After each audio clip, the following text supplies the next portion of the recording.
Good morning, Frank. How are you doing today? I'm doing well, thank you. How are you doing? Doing very well. He's absolutely right. This is riveting television. This kind of stuff right here gets inside my head, and I can't let it go. I mean, I sit there and I think about it. I want to write about what you guys are going through on the Swarm, on the CW. I mean, you really have an impact here. Well, it's interesting. I had the same experience when I read the novel. I wasn't quite sure a way into it, but it stayed with me. And what I wasn't expecting, reading this novel 5 years ago, a lot of the things that are dramatized, I thought were just fantastic. The idea of whales sinking ships, orcas attacking boats, pathogens, unknown pathogens spreading around the world, killing people,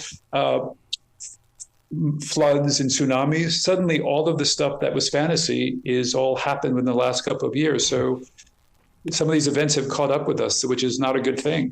Well, it's we've always had a fascination with the great body of water, and it's like when you have a show like this, and you see that it can bite back. It's like now there's a new monster in our hearts. It's that ocean.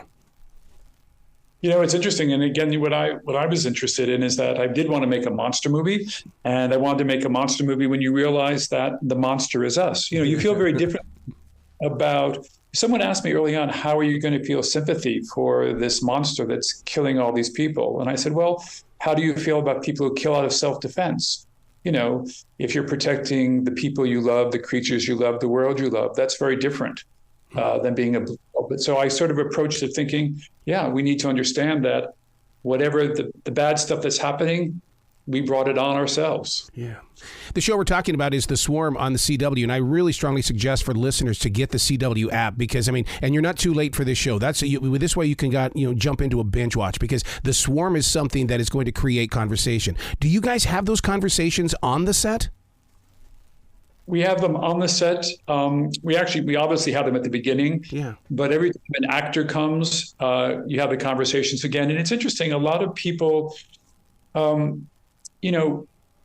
shared a belief that I had. Growing up, I was very much aware of the whole question about how much damage we're doing to the environment and to the earth. And I always took comfort in what scientists were saying was, no matter how much damage we do to the earth, the oceans are so vast, we can't really destroy them.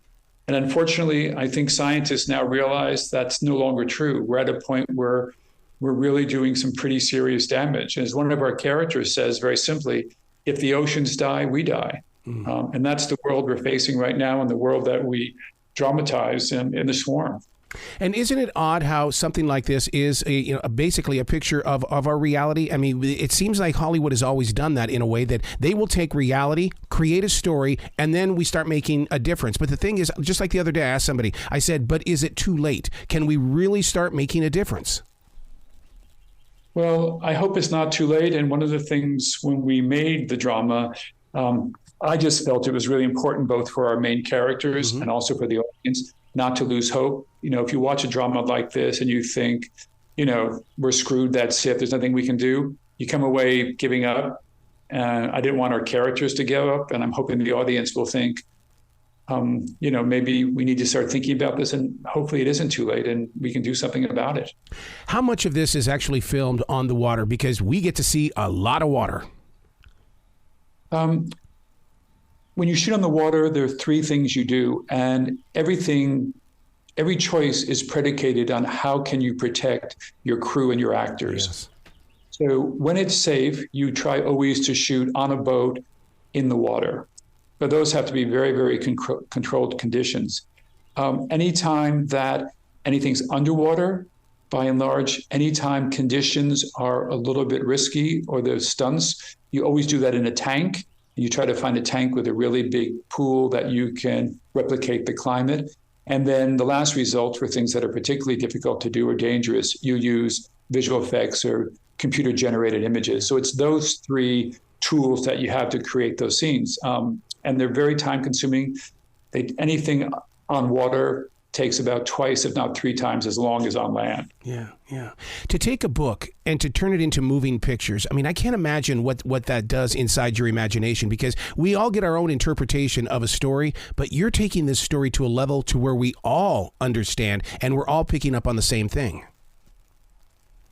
Well, for me, fortunately, I hadn't read the novel when it was offered to me. And so, as I read it a couple of times, and I really thought there's a fascinating group of characters here. There's an interesting story, and it really engaged. But I also realized two things, one of which I'm not a scientist. I lasted a week in chemistry. I don't think I made it through a day in physics. Biology, I took the minimum number of courses. So I realized that I had to make the science understandable to an audience such as myself.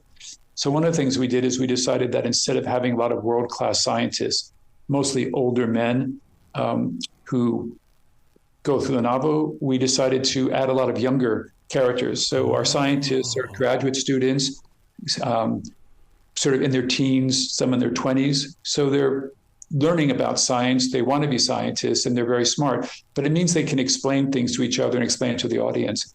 The other thing I wanted to do was to really find a group of characters right from the first that we could follow, so you could tell their stories as well. So it's the same sort of a way into any story, as you just try to engage a story. You try to engage an audience emotionally, be provocative with some of the ideas, and hope they come along for the ride. One of the things that always fascinates me as a viewer and a fan of shows like this is the fact that timing and the pause are so important to me, because I'll sit there in one of those pauses where the camera gets to speak and nobody else is, and all of a sudden you go, yes, I'm feeling it now. So how important is that pause to you? For me, it's incredibly important, and I've always been attracted to material where those pauses are very important. I like reaction shots. Yeah. I like the audience to feel what the characters, and I think there's great when you have really quick dialogue. But again, in a show that's very visual, where people are trying to make sense of the world, whether it's Rome and we're trying to introduce people to that world, Game of Thrones, introduce all the new characters and worlds, reaction shots tell you a lot. So the reaction shots are for characters. They're thinking about it. It gives a moment for the audience to think about it and watch and observe. 8 episodes. Do you like that kind of storytelling? Because we've become addicted to that these days. I mean, we'll complain about a 3-hour movie, but boy, you give me 8 episodes, I'm going to watch every one of them. I think it all depends on the material. I think we've all had the experience also of being halfway through a series and saying, wow, this is just going on for too long, wishing it would speed up. We've all seen movies where we think, I wish we had another hour or two. So I think if the story suggests that it can be spread out over a number of episodes, enough characters, enough of a plot, sometimes you just run out of story. And I think for me, 8 hours was probably just the right length for this. Yeah. As the leader of this creative team, did you get to break it down? In other words, when it was time to really start putting this together, I keep a defrag journal where I ask the questions and I question the answers, and I'm able to build by that measure. How do you build something as big as this? I always compare a little bit to what I do to, basically a coach of a sports team or a conductor for an orchestra. You assemble a really good group of players, musicians. You sort of present them the beginning idea, what's the goal? And then you put your heads together and just ask all the questions. You figure out all the moves together, and you try to figure out a game plan to get on the screen what's in your mind and what's your imagination. So it's really about that collective effort to get everybody, playing on the same team, playing the same score. And it takes a long time. I think we worked about 3.5, almost 4 years on this to get it right. Also, there's a lot of research. I mean, the science was changing a lot since the novel's been written. And as I said, we wanted to make sure we had enough science to make things explicable, but not have any more that was necessary.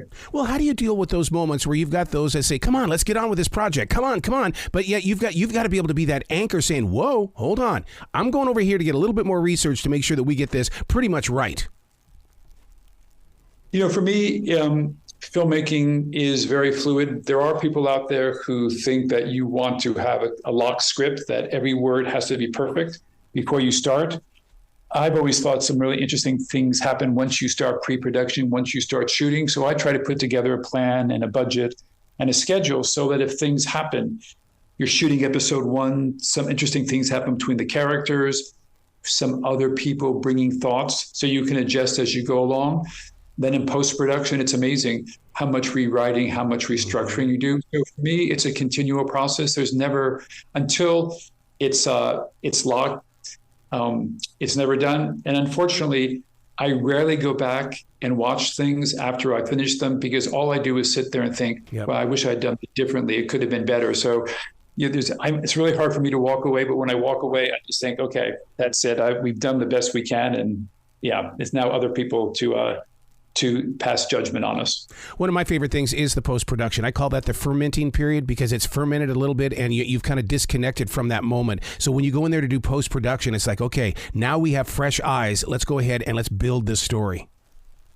Yeah, you do. And it's great. I mean, as you know, you've gone from the set with 400 people to a dark room with 3 or 4 people. Yeah. It's the same thing with the composer, with the people doing the graphics. You have very controlled environments, very intense work, and it's such a relief. And it's also creatively very engaging, because again, people come in, as you say, with a fresh eye, and you sort of say, okay, this is what we shot, but how do we now take this material and what do we do with it? So it's I always think that when you're in the editing room, you have all the ingredients, but you haven't baked it yet. You talk about the composer, and you've talked about music a little bit earlier. I mean, you took that very seriously. So many times people will just go to the nearest production library, grab some music, and slam it in there. But you physically built original music for this, did you not? Very much so. It's something that I always did. And also I was very fortunate. I produced a lot of shows for HBO, and the executives at HBO believed that music was actually essential. Mm-hmm. So I was fortunate to, train, work, and get a lot of experience working with composers. I love what composers do. And, you said also about those moments of silence and observation. Sometimes music fills in those moments and does things that no dialogue can do. So, yeah, I think it's, for me, it's an integral part. And I try to make sure I leave enough time for the composers to work. I bring them in sometimes quite early, so they can test out themes. I send them some of the footage we've shot. But yeah, no, it's something that, I know certainly experience from a number of people who have come up to me and talked about the scores for Rome and John Adams and Game of Thrones, and how integral those scores were to the success of the shows. See, the quality of The Swarm on CW is, to me, this is movie style quality. It's not one of those where you're shooting an independent film. You only had 19 hours to get something done. I mean, you physically put yourself into this. Very much so. Yeah, I think, again, I did. And so did all the 400 people that came on board. It was, I think, because of the nature of the material, people were very invested in it. I mean, it's interesting, when we were shooting a lot of the scenes, it was really, we would go and we'd scout some of these locations, beautiful beaches in Italy and places. And then some days we'd go back and they were knee deep in trash, depending on the tide. So we had this experience of actually living what the show was about. It was coming out of the pandemic. Yeah. So again, the idea that there are these pathogens out there that can kill people. So it was there was a direct connection with the material going into it, why we were shooting. Again, some days we would go and we'd see schools of dead fish floating because of the remnants of an oil spill. So yeah, it was people did throw themselves in, because I think they really, found an emotional connection to the material that, brought out the best in them and certainly made them want to work as hard as they could. Now, Frank, how did you prepare your heart for this? When you see dead fish and you see an ocean full of trash like that, it would make me sick, or I would just fall to my knees and just say, what can we do? How did you stay so strong? I think, unfortunately, half of the time I do what I think a lot of people do, is you decide not to think about it. I think if I spent all of my time thinking about the degradation of the environment, of the seas, I couldn't get out of bed in the morning. Right. So part of it is just trying not to think about it. But there are those moments when it really is overwhelming. And we also did something very interesting on this project, which I think gave us a little bit of a focus of what we could do. We wanted to be a green production. There are a lot of things that you can do on a production, simple things like you don't use plastic bottles. Anybody who's been on a set, you can go through tens of thousands of bottles of water. You use too many generators, too many vehicles. So we wanted to be there's a protocol published about for green projects. And we just thought we're making an environmental show.